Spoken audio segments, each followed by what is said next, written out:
नमस्कार दोस्तों, स्वागत है आपके अपने YouTube channel yes for study में। आज हम सब फिर एक नए वीडियो के साथ क्लास की शुरुआत करते हैं। आज की आपकी क्लास आपके आने वाले सीटेट एग्जाम के लिए दोस्तों मोस्ट इंपॉर्टेंट है।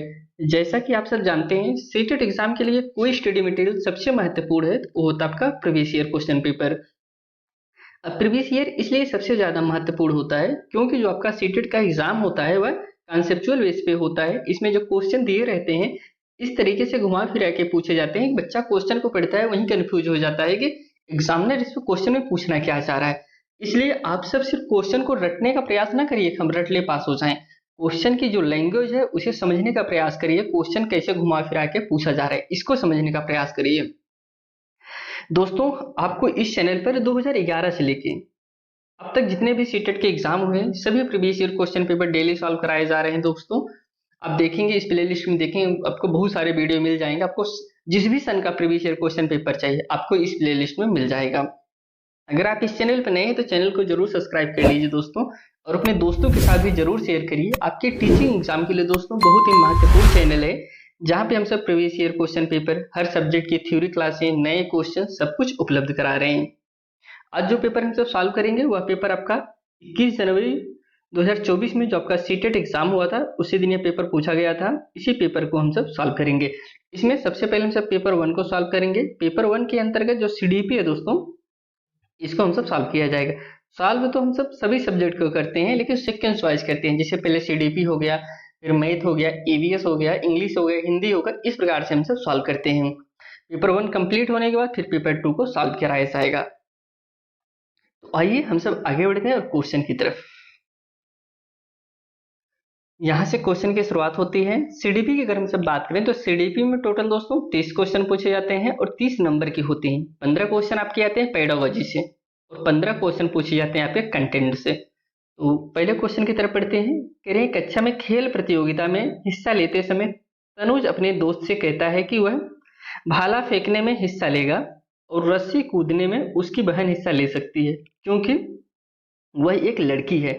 लड़कियां भाला नहीं फेंक सकती। यह खाली जगह को प्रदर्शित करता है। दोस्तों, एक बच्चा है, बच्चा कह रहा है कि हम जो है, जो स्कूल में प्रतियोगिता हो रही है उसमें कह रहा है कि हम जो है भाला फेंकेंगे, हमारी जो सिस्टर है, हमारी जो बहन है वह रस्सी कूदेगी। कह रहे हैं कि जो लड़कियां होती हैं वह रस्सी कूदती हैं, जो बच्चे होते हैं वो भाला फेंकते हैं। ऐसा तो कहीं प्रमाणित है नहीं दोस्तों। यह प्रमाणित हो गया है कि सिर्फ बच्चे ही भाला फेंकते हैं। क्या लड़कियां भाला नहीं फेंकती? फेंकती हैं। जैसे घर में कहावत होती है, बच्चे कहते हैं कि लड़कियों का मैथ कमजोर होता है। क्या ऐसा कहीं प्रमाणित है? जो लड़कियां होती हैं उनका मैथ कमजोर होता है, लड़कों का मैथ अच्छा होता है? ऐसा कहीं प्रमाणित नहीं है। इसलिए इसे हम जेंडर रूढ़वादिता के नाम से जानते हैं। ऑप्शन पहला जेंडर संबद्धता है, सेकंड है जेंडर समानता, थर्ड है जेंडर समता, लास्ट है जेंडर रूढ़वादिता। ऑप्शन ये फोर्थ सही होगा। इसे हम क्या कहते हैं? जेंडर रूढ़वादिता के नाम से जानते हैं, जहां पे तर्क विहीन बातें किया जाए, ये जिसका कोई प्रमाण ना हो। एक जेंडर को ज्यादा प्रेफरेंस करना, जैसे कहते हैं कि लड़कियां खाना बनाती हैं, बच्चे बाहर से सब्जी लाते हैं, ये दोस्तों क्या है? ये आपका जेंडर रूढ़वादिता ही है। अगले क्वेश्चन में बढ़ते हैं। कह रहे हैं कि अपसारी चिंतन खाली जगह जबकि अभिसारी चिंतन। अब देखिए, आपको इसमें बताना है अपसारी चिंतन और अभिसारी चिंतन। सबसे पहले आपको हम अपसारी चिंतन क्या होता है और अभिसारी चिंतन क्या होता है इसके बारे में हम आपको बता देते हैं, फिर आगे हम ऑप्शन ऑप्शन फिर बताते हैं। आप समझ जाएंगे, तुरंत समझ जाएंगे कौन सा ऑप्शन हो सकता है। जैसे आपको आपके सामने हम कोई क्वेश्चन पूछें, जैसे कहें कि आप पे बताइए उत्तर प्रदेश की राजधानी क्या है।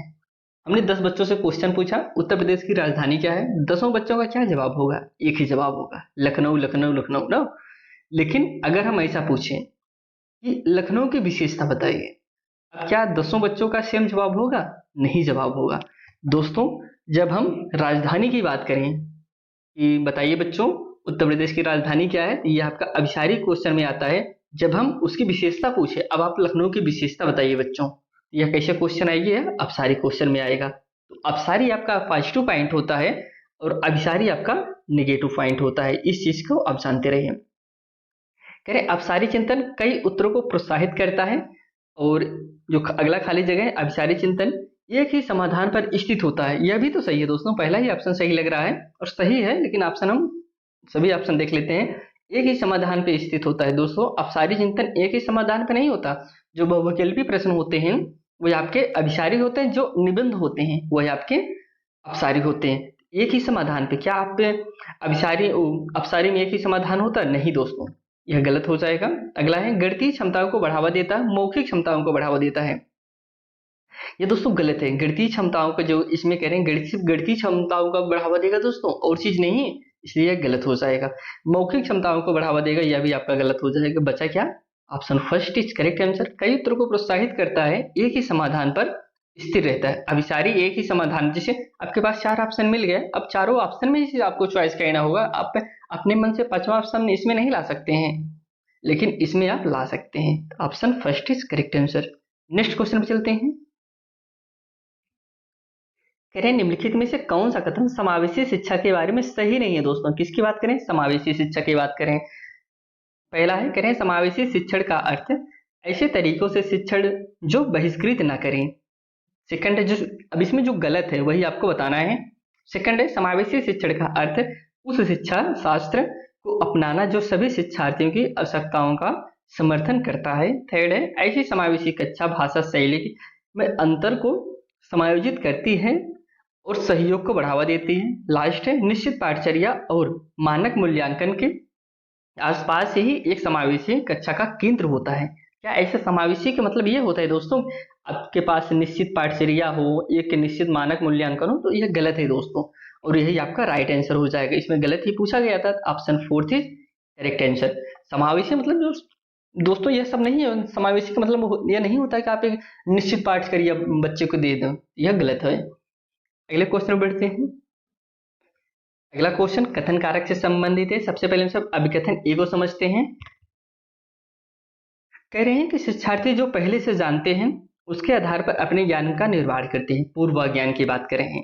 पूर्वाज्ञान आप जान ही रहे हैं। पूर्वाज्ञान कैसा पॉइंट है? एक पॉजिटिव पॉइंट है। जब बच्चा, जैसे भी हम बच्चे से कोई चीज चर्चा करें, जैसे अभी हम कुत्ते के बारे में बच्चों को बताएं, तो अगर हम कुत्ता का नाम लेंगे तुरंत समझ जाएगा, बच्चा बताने लगेगा इस प्रकार से होता है, 4 पैर होते हैं, ऐसे ऐसे, मतलब हर चीज वो बता देगा। क्यों बता देगा? क्योंकि अपने वह रान पड़ोस आर्य वगैरह सब देखा हुआ है।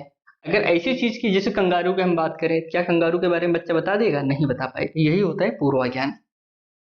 कारण है, पैटर्न ढूंढना और पिछले ज्ञान के साथ जुड़ाव बनाने में शिक्षार्थियों को जानकारी को सार्थक रूप से संसाधित करने में मदद मिलती है। यह भी सही है दोस्तों, इसमें दोनों ही ऑप्शन सही हैं।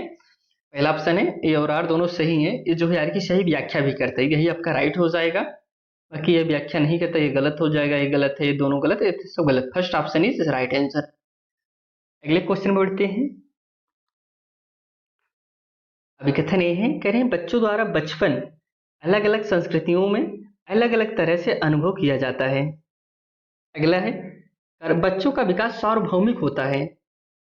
ऑप्शन जो है कह रहे पहला ए और आर दोनों सही हैं। ये जो है आर की सही व्याख्या करता है। सेकंड है, ए और आर दोनों सही हैं, लेकिन ये जो है आर की सही व्याख्या नहीं करता है। अगला है, ए सही है लेकिन आर गलत है। अगला जो कुछ ऑप्शन है ए और आर दोनों गलत हैं। अब इसमें अगर हम सब, अब इसमें जो कह रहे हैं, पहला कथन कह रहे थे कि बच्चों द्वारा अलग अलग संस्कृतियों में अलग अलग तरह का अनुभव किया जाता है। यह सही है दोस्तों। जो बच्चा होता है, जितने भी क्लास में बच्चे होते हैं, सब जिसे अलग अलग संस्कृति से आते हैं, तो यह सही होता है दोस्तों। इससे जो है, जैसे कोई बच्चा अलग संस्कृति से, कोई बच्चा अलग संस्कृति से, वह बच्चा जो उसकी संस्कृति नहीं जा रहा है, जब आप उससे बात करेंगे, उसकी संस्कृति को वरीयता देंगे, तो वह बच्चा भी उसकी संस्कृति के जानने नहीं लगेगा।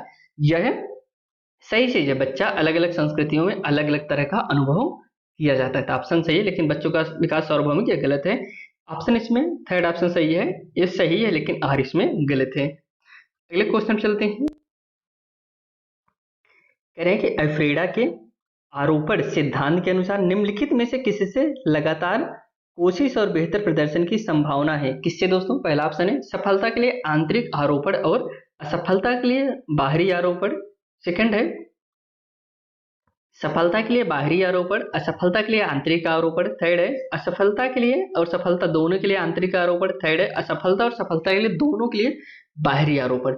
अब इसमें जो कह रहे हैं कि अल्फ्रेडा के आरोपण सिद्धांत के अनुसार निम्नलिखित में से किससे लगातार कोशिश और बेहतर प्रदर्शन की संभावना है? किससे दोस्तों? तो देखिए, एक होता है आंतरिक प्रेरणा, एक होता है बाह्य प्रेरणा। तो हम दोनों में आपको पहले अंतर बता देते हैं, दोनों का मतलब क्या होता है।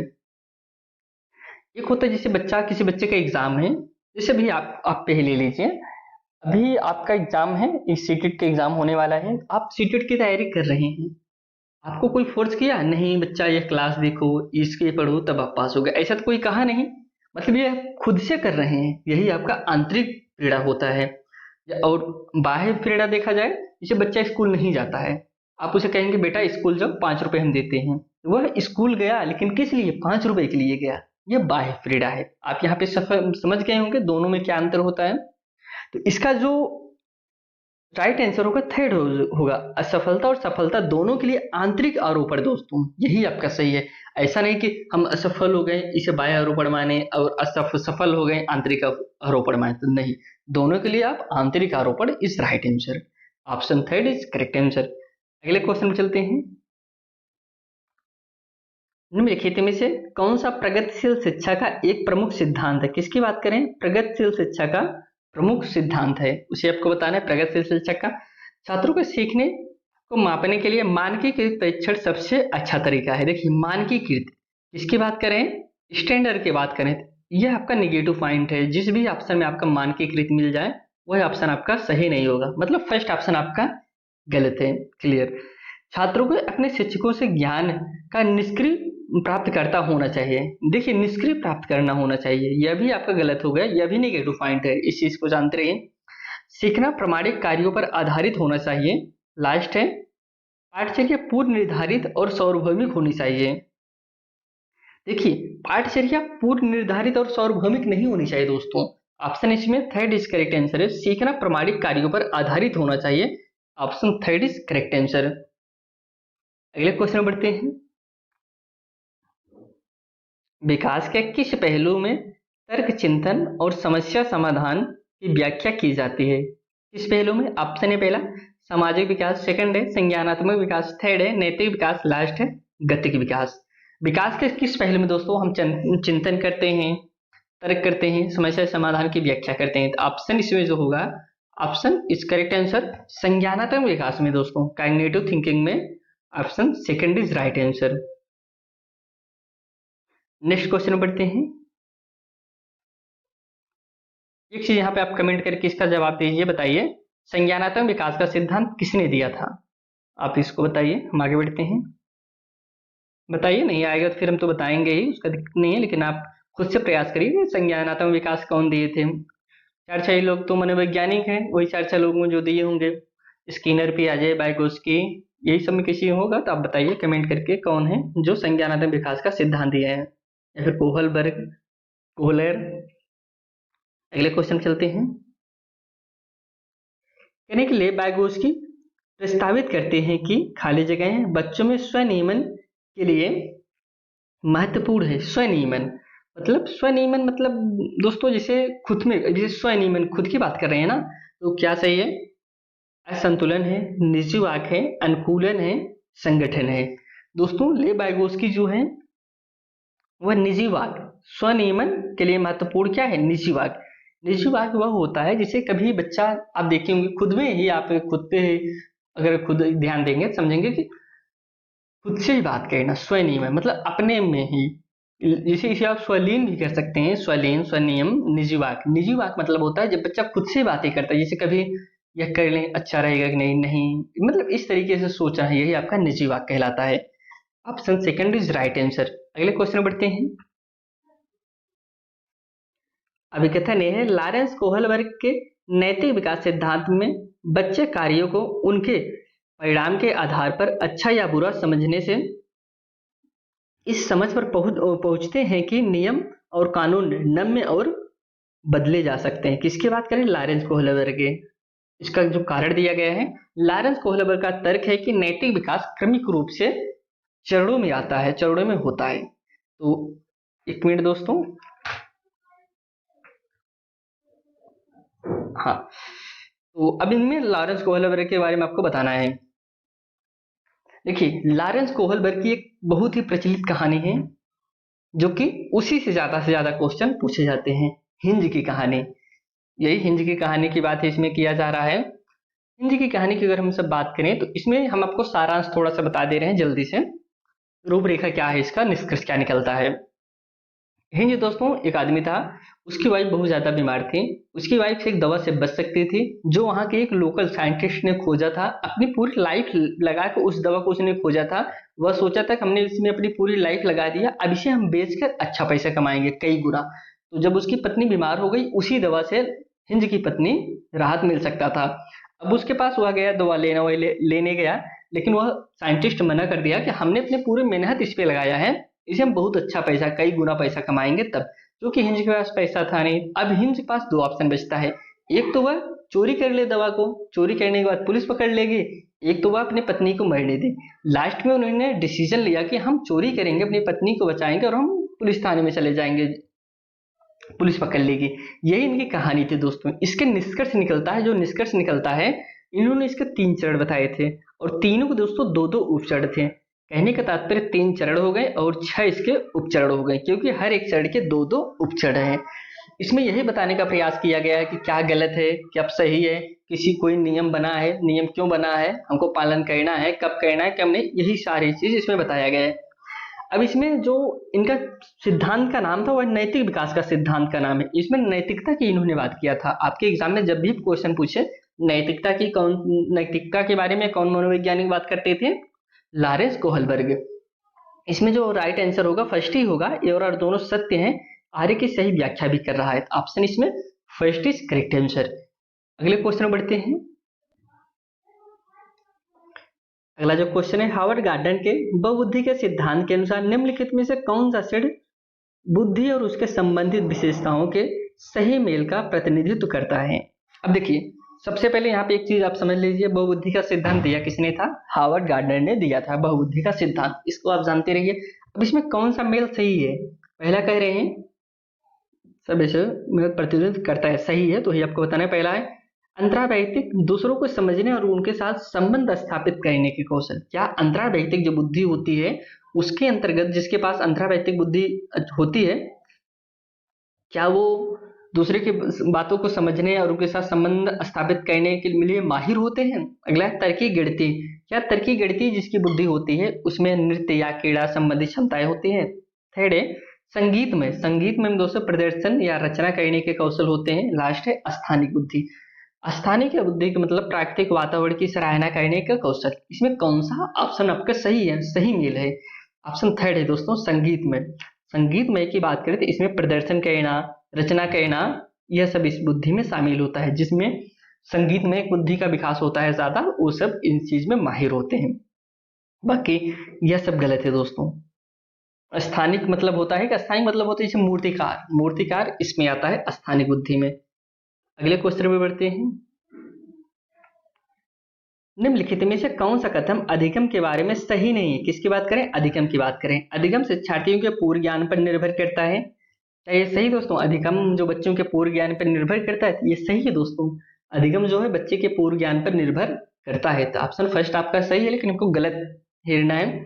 अधिगम का तात्पर्य पूर्व वैचारिक स्कीमा के पुनर्गठन से है, यह भी आपका सही है। थर्ड है अधिगम सामाजिक क्रियाओं द्वारा संसाधित होता है, यह भी सही है दोस्तों। बच्चा जो सीखता है वो सामाजिक क्रियाओं के द्वारा भी तो सीखता है, ऑप्शन आपका थर्ड भी से बचा क्या, एक ही, यही गलत होगा अधिगम के बारे में। अधिगम एक प्रक्रिया नहीं अपितु उत्पाद है। क्या दोस्तों अधिगम एक उत्पाद है, इसे हम उत्पाद करेंगे तो नहीं, अधिगम एक प्रक्रिया है, इसलिए ऑप्शन ही आपका गलत हो जाएगा और यही आपका राइट आंसर है। अगले क्वेश्चन बढ़ते हैं। निम्नलिखित में से कौन सा कारक समस्या समाधान को बढ़ावा देता है। कौन सा कारक, अपसारी चिंतन, कार्यात्मक स्थिरता, निष्क्रिय अनुसरण, प्रतिक्रिया सेट। तो राइट आंसर इसमें अभी आपको हमने बताया ना कि जो अपसारी चिंतन होता है वह समस्या समाधान को बढ़ावा देता है। इससे बच्चा सोचता है, खुद से थिंकिंग करता है और वह समस्या को समाधान करता है, तो ऑप्शन इसमें फर्स्ट इज करेक्ट आंसर होगा। आइए नेक्स्ट क्वेश्चन। अगला जो क्वेश्चन है, कोहलबर्ग के नैतिक विकास के सिद्धांत के अनुसार किस स्तर पर बच्चे आत्म केंद्रित होते हैं और किसी कार्य को करने में अपना ही लाभ देखते हैं। ऑप्शन है पहला पहले स्तर के पहले चरण में, सेकंड है पहले स्तर के दूसरे चरण में, थर्ड है पहले स्तर के तीसरे चरण में, लास्ट है तीसरे स्तर के 5वें चरण में। अब इसमें क्या करें, आत्म केंद्रित होते हैं, अपना ही भला देखते हैं। अनुसार किस बच्चे आत्म केंद्रित और किसी कार्य करने में अपना ही लाभ देखते हैं, इसे आप ऐसा कह सकते हैं जैसे के साथ तैसा कहना। यह किस अवस्था में होता है? ऑप्शन इसमें सेकंड सही होगा, पहले स्तर के दूसरे चरण में ऐसा देखने को मिलता है। तो ऑप्शन पहले अब कोहलर वर्ग के बारे में आपको विस्तार पूर्वक से समझना होगा। वीडियो हमने डाला है कोहलर वर्ग के बारे में पूरा विस्तार पूर्वक, आप वहां से देख सकते हैं। इसमें जो 3 चरण थे, इनके 3 चरण के जो पहले के दूसरा चरण था उसमें इसकी बात किया गया, अच्छा लड़के अच्छा लड़कियां, ये इसका पॉइंट था। ये पहला हो गया। आइए हम सब अगले क्वेश्चन पर चलते हैं। वंचित और वर्गों से संबंधित विद्यार्थियों के समावेशन के लिए ऑप्शन है पहला, विविध परंपराओं के प्रति जागरूकता और संवेदनशीलता को बढ़ावा देना, सही है। सेकंड है, पहचान आधारित रूढ़ियों को प्रमाणित और प्रोत्साहित किया जाना चाहिए। थर्ड है, सामाजिक संबद्धता के आधार पर कक्षा में अलगाव करें। देखिए यहाँ पे अलगाव की बात कह रहे हैं सामाजिक संबद्धता, कौन सा किस समाज से आप अलग अलग कर दीजिए, तो यह कैसा पॉइंट है? यह नेगेटिव पॉइंट है, सही नहीं होगा। अगला है, समान क्षमताओं के आधार पर विद्यार्थियों को समूह में विभाजित कीजिए। क्षमताओं के आधार पर, जो बच्चा तेज है आप उसे अलग कर दीजिए, जो बच्चा स्लो है उसे अलग कर दीजिए, ऐसा कहना ये सब गलत है। अब इसमें 2 बच्चा है, पहचान आधारित रूढ़ियों को प्रमाणित और प्रोत्साहित, रूढ़ियों की बात कर रहे हैं, यह भी आपका गलत हो जाएगा। बचा क्या? विविध परंपराओं के प्रति जागरूकता और संवेदनशीलता को बढ़ावा देना चाहिए। Option first is correct answer. अगले क्वेश्चन चलते हैं। निम्नलिखित में से उपयोगी प्रतिपुष्टि की एक विशेषता कौन सी है? ऑप्शन है, यह केवल कार्य के अंत में ही दी जाती है। उपयोगी प्रतिपुष्टि की बात करें इसका, यह केवल कार्य के अंत में दी जाते हैं। सेकंड, ये व्यापक और सामान्य होती है। थर्ड है, यह केवल परिणामों पर केंद्रित होती है। लास्ट है, सामयिक और विशिष्ट होती है। तो राइट आंसर इसमें जो हो जाएगा option fourth is correct answer. यह सामयिक और विशिष्ट होती है दोस्तों। उपयोगी प्रतिपुष्टि एक विशेषता कौन सी है? तो यह option fourth is correct answer. अगले क्वेश्चन बढ़ते हैं। समीपस्थ सिद्धांत कहता है कि शैशवावस्था में, किसकी बात करें? समीपस्थ सिद्धांत की बात करें। ऑप्शन है पहला, देखिए एक इसमें एक होता है समीपस्थ, एक दूरस्थ होता है ना। तो इसमें जो समीपस्थ की बात करें, अंग हाथों और पैरों की तुलना में तेजी से बढ़ते हैं। समीपस्थ शैशवावस्था की बात करें। सेकंड है, विकास सिर से पांव तक होता है। अगला है, भाषा का विकास तेजी से होता है क्योंकि वह विकास के लिए संवेदनशील अवधि है। या फिर लास्ट है, सूक्ष्म गतिक कौशल के विकास उनके साथ शारीरिक विकास तेजी से होता है। अब इसमें समीपस्थ सिद्धांत कहता है कि शैशवावस्था में क्या विकास होता है? ऑप्शन इसमें जो करेक्ट हो जाएगा फर्स्ट दोस्तों, अंग हाथों और पैरों की तुलना में तेजी से बढ़ते हैं। जो अंग होते हैं हाथ और पैर की तुलना में तेजी से बढ़ते हैं। ऑप्शन इसमें फर्स्ट इज करेक्ट आंसर। किस अवस्था में? शैशवावस्था में। शैशवावस्था का काल अगर मैं आपको बताएं, 0 से लेकर 2 वर्ष तक जो काल होता है वो आपका शैशवावस्था कहा जाता है। उसके बाद बाल्यावस्था को 2 भाग में बांटते हैं, उत्तर बाल्यावस्था, पूर्व बाल्यावस्था, फिर उसके बाद किशोरावस्था, प्रौढ़ावस्था, इस प्रकार से अवस्थाएं होती हैं। ऑप्शन इसमें फर्स्ट इज करेक्ट आंसर। अगले क्वेश्चन में चलते हैं। अभी कथन ए है, विद्यालय पाठचर्या को विद्यार्थियों के सांस्कृतिक ज्ञान को उचित स्थान और मूल्य देना चाहिए। विद्यालय पाठचर्या की बात करें उनके ज्ञान को, उनकी संस्कृति को उचित स्थान देना चाहिए। क्या यह सही है? यह सही है दोस्तों। विद्यालय, बच्चा कोई भी संस्कृति से हो, आपको उसे प्रथम स्थान देना चाहिए, उचित स्थान देना चाहिए। कारण आ रहे हैं, विद्यार्थियों को उनकी संस्कृति पहचान को बनाए रखने के लिए समर्थन प्रदान करना सीखने के प्रक्रिया को सुगम बनाता है। यह भी सही है दोस्तों। विद्यार्थियों को उनकी संस्कृति पहचान को बनाए रखने के लिए समर्थन प्रदान करना सीखने की प्रक्रिया को सुगम बनाता है। तो ऑप्शन यह भी सही है। तो ऑप्शन इसमें जो दोनों तो कोई दिया नहीं, तो ऑप्शन ये फर्स्ट ही सही हो जाएगा। ए और आर दोनों सही है और इसकी व्याख्या भी सही है। देखिए आप एग्जाम जो सीटेट में ऐसे विकल्प की तरफ कभी ना जाइए जो बच्चे का विरोध करता हो। जैसे कोई बच्चा दृष्टिबाधित है, आप उसे अलग से पढ़ाइए, यह गलत हो जाएगा। कोई बच्चा सुन नहीं पा रहा है, आप उसे अलग से पढ़ाइए, गलत हो जाएगा। कोई बच्चा दूसरे पूरे क्लास में एक बच्चा दूसरे संस्कृति से आ गया, सब मान लीजिए आपके क्लास में 100 बच्चे हैं, आपके क्लास में एक बच्चा दूसरे संस्कृति से आ गया, दूसरी भाषा से बोलता है, आपको चाहिए कि आपके 99 बच्चों डिस्टर्ब ना हो, इसलिए उस एक बच्चे को आप अलग से किसी जगह पढ़ाइए या फिर दूसरे विद्यालय में भेज दें। यह सब गलत है दोस्तों, इसके खिलाफ नहीं आपको जाना है। आपको उन बच्चों को 99 बच्चों के साथ इस बच्चों को पढ़ाना है, जो बच्चा जिस भाषा में पढ़ना चाह रहा है उसमें आपको पढ़ाना है। देखिए, इसमें खुद से जवाब देने का प्रयास ना करिए, ये तो गलत हो जाएगा, 99 बच्चों के साथ अन्याय होगा, एक बच्चों के लिए हम अलग से व्यवस्था कर दें, यह गलत है। आपके आपको बच्चे के खिलाफ कोई भी काम नहीं करना है। मतलब सर्वे सर्वा कौन होता है इसमें? बच्चा होता है, इसलिए बच्चा जो कहेगा वही सर्वमान्य है। सब चीज गलत हो सकते हैं, आप गलत हो सकते हैं, पढ़ाने का तरीका गलत हो सकता है, जो आप इंस्ट्रूमेंट इस्तेमाल करें वह गलत हो सकता है। एक चीज कभी नहीं गलत होता, वो कौन है? वो बच्चा है।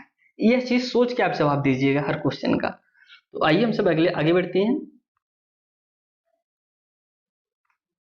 कह रहे हैं निम्नलिखित में से किसे रचनात्मक मूल्यांकन नहीं माना जाएगा? किसकी बात करें? रचनात्मक मूल्यांकन किसे नहीं माना जाएगा? पहला ऑप्शन है छात्रों के पूर्व ज्ञान को निर्धारित करने के लिए एक नई अवधारणा की शुरुआत में दिया गया आकलन। सेकंड है छात्रों और शिक्षकों को आगामी प्रतिपुष्टि प्रदान करने के लिए कक्षा के दौरान दिया गया मूल्यांकन। थर्ड है एक मूल्यांकन कार्य जो मानदंड के एक मानक पैमाने के अनुसार छात्रों की तुलना करने में सहायक होता है। लास्ट है एक आकलन एक छात्र के सीखने में गलत धारणाओं की पहचान करने के लिए प्रयोग किया जाता है। तो इसमें जो राइट आंसर हो जाएगा third option is correct answer. क्या नहीं है, जो गलत है यही है, एक मूल्यांकन कार्य जो मानदंड के एक मानक पैमाने के अनुसार छात्रों की तुलना करने में सहायक होता है। Option third is correct answer. आइए नेक्स्ट क्वेश्चन चलते हैं।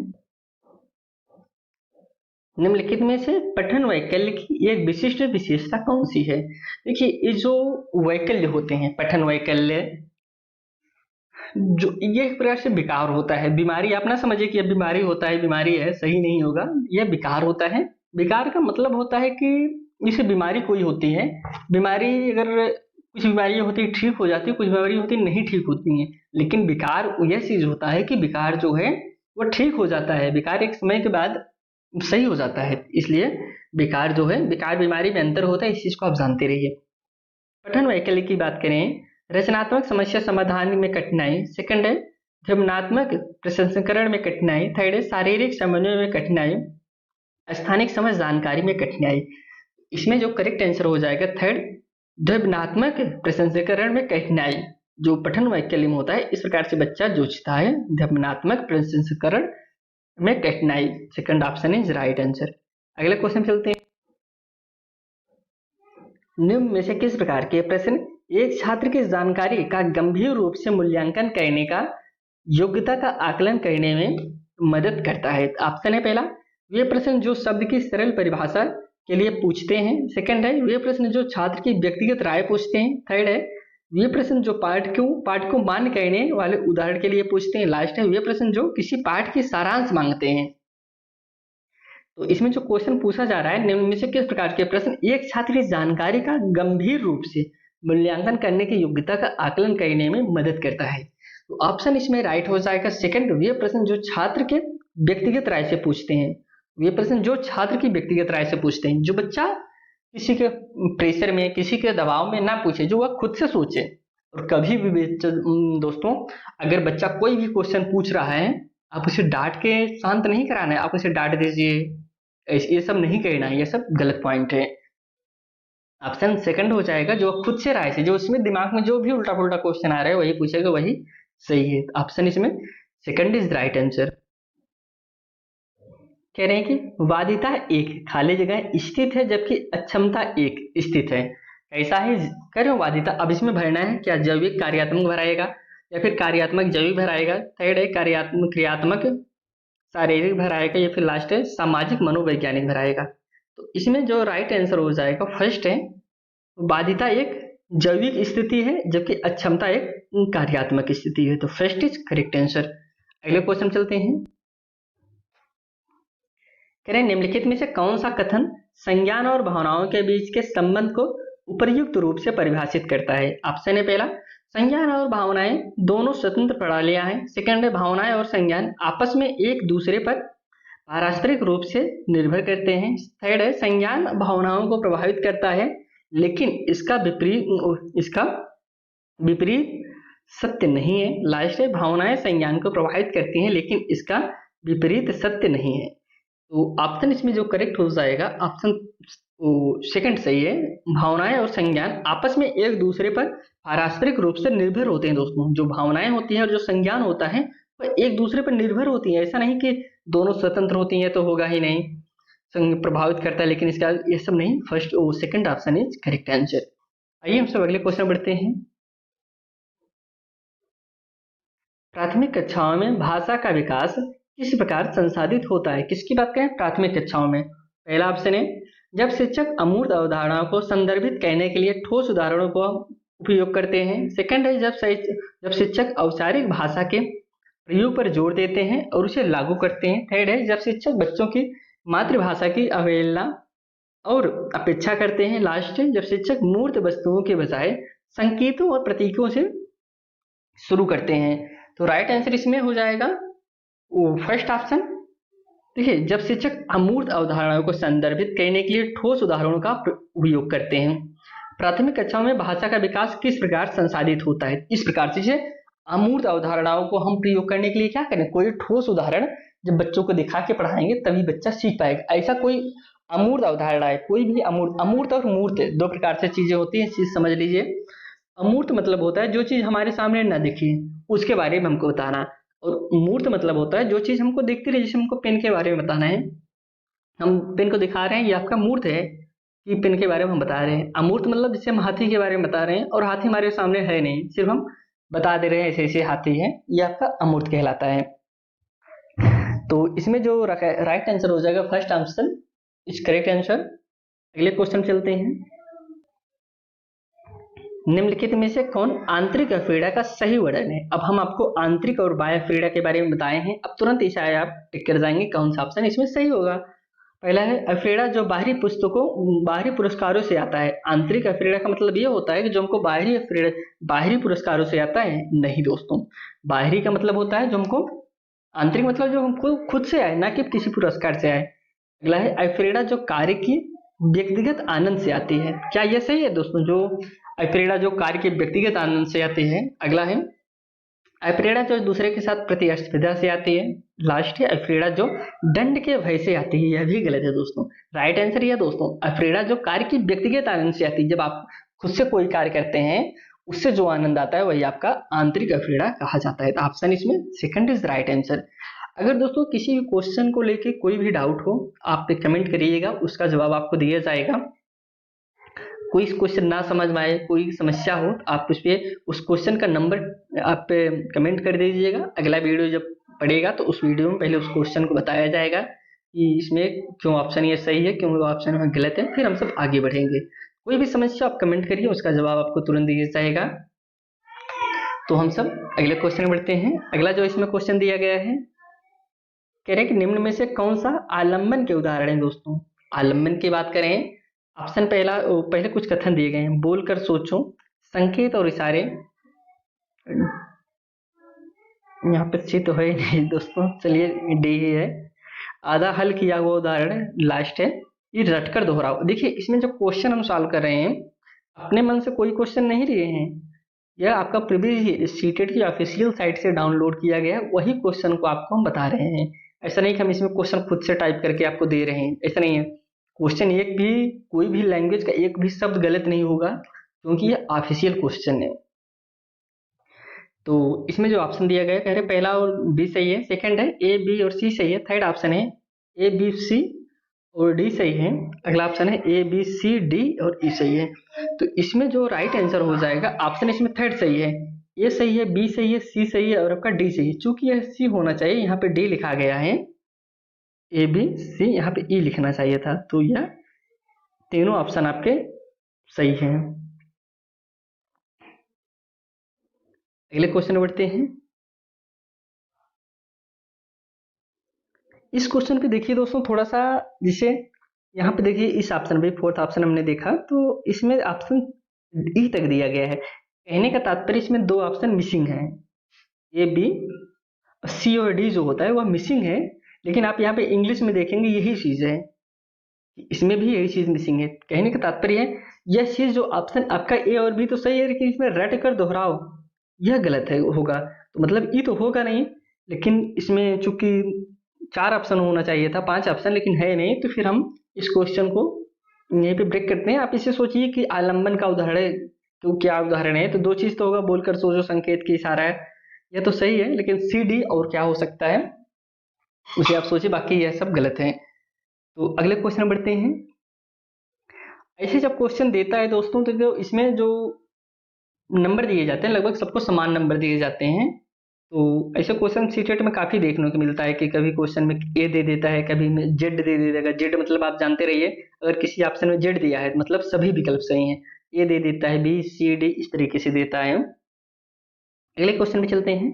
विकास के क्रम में बच्चे सूक्ष्म पेशी कौशल से पहले सकल पेशी कौशल विकसित करते हैं। यह दर्शाता है कि विकास अराजक है, शीर्षगामी है, रेखी है, समीप दूरमुखी है। इसमें कह रहे हैं कि बच्चे सूक्ष्म पेशी कौशल से पहले, बच्चे सूक्ष्म पेशी कौशल से सकल पेशी कौशल विकसित करते हैं। अब इसको आपको बताना है सकल पेशी कौशल। इसमें जो राइट आंसर हो जाएगा यह दोस्तों समीप दीर्घमुखी, option fourth is correct answer होगा कि बच्चे सूक्ष्म पेशी कौशल से पहले सकल पेशी कौशल विकसित करते हैं। यह दर्शाता है विकास कैसा होता है, समीप दूरमुखी होता है। तो option fourth is correct answer. अगले क्वेश्चन चलते हैं। जिन पियाजे आ गए दोस्तों। अब सीटेट एग्जाम हो और जिन पियाजे ना पूछा जाए ये संभव नहीं है। जिन पियाजे के संज्ञानात्मक विकास, आपको एक क्वेश्चन का जवाब मिल गया होगा। हमने पूछा था ना कि संज्ञानात्मक विकास का सिद्धांत किसने दिया था, अब जवाब यहाँ पे आपको मिल गया, जिन पियाजे। जिन पियाजे के संज्ञानात्मक विकास के सिद्धांत के अनुसार निम्नलिखित में से कौन सा क्षमता मूर्त संक्रियात्मक सोच को पूर्व संक्रियात्मक सोच से अलग करती है। किसकी बात करें, मूर्त संक्रियात्मक और पूर्व संक्रियात्मक। आपको हमने दो चीज बता दें दोस्तों। तो आपको हमने मूर्त संक्रियात्मक को बताया था। मूर्त संक्रियात्मक क्या होता है, मूर्त मतलब क्या होता है, अमूर्त मतलब क्या होता है। तो इसमें जो अलग करता है उसे आपको बताना है। इंद्रियों का समन्वय, सेकंड है विकेंद्रण, थर्ड है परिकल्पित, लास्ट है परिकल्पित तार्किकता, या फिर लास्ट है व्यस्त अस्थायित्व। ऑप्शन इसमें जो करेक्ट हो जाएगा ऑप्शन सेकंड इज विकेंद्र, विकेंद्रण, option second is right answer. अगले क्वेश्चन चलते हैं।